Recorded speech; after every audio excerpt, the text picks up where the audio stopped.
మతం అడిగి మరి హత్య చేసినటువంటి సందర్భంలో దాన్ని ఎలా కవర్ చేయాలో అర్థం కాక తలపట్టుకుంటున్నటువంటి ఉన్మాద జాతి అనకూడదు గానీ, ఉదార జాతి ఒకటుంటది. భారతదేశం ఏమైనా పర్లేదు. చైనా లాగా ఉండాలి, రష్యా లాగా ఉండాలి. అక్కడేమో ఉన్మాదమే ఉంటది.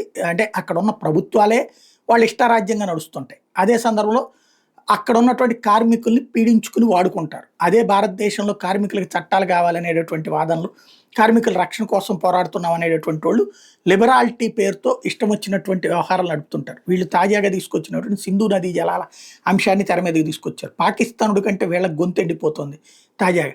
అయితే ఒకటి గుర్తుపెట్టుకోవాలి, ఏ యుద్ధంలోనైనా ఈవెన్ వీళ్ళు చెప్పుకునే ఫ్రాన్స్ యుద్ధం కావచ్చు, వీళ్ళు చెప్పుకునే చైనా యుద్ధాలు కావచ్చు, లేకపోతే రష్యా యుద్ధాలు కావచ్చు, వీటన్నిటిలో కూడా రష్యా విప్లవాలు కావచ్చు, ఎప్పుడైనా సరే శత్రువుని కంట్రోల్ చేయడానికి ఏం చేస్తారు? సహజ వనరుల్ని నిరోధిస్తారు. తిండి, ఆహారము, నీళ్లు ఇవి అందుబాటులో లేకుండా చేస్తారు. ఆ తర్వాత విజయాలు సాధిస్తారు. ఎక్కడ ఎందుకు కమ్యూనిస్టులు ఉద్యమాలు చేసేటప్పుడు ఏం చేస్తారు? ఏదన్నా ప్రభుత్వం గద్దె దిగాలి, లేకపోతే ప్రభుత్వం దిగి రావాలంటే దిగ్బంధనం చేస్తారు. అంటే చివరికి సబ్ కలెక్టర్ బయటికి పోకూడదు, టాయిలెట్కి కూడా వెళ్ళకూడదు అనేటటువంటి తరహా దిగ్బంధిస్తారు. అది ఒక ఎత్తుగడ. అట్లాగే దేశానికి కూడా ఒక ఎత్తుగడ ఉంటుంది. చేతనైతే అంగీకరించండి, లేదా మూసుకుని మన పని మనం చేసుకుంటే బెటర్ కదా.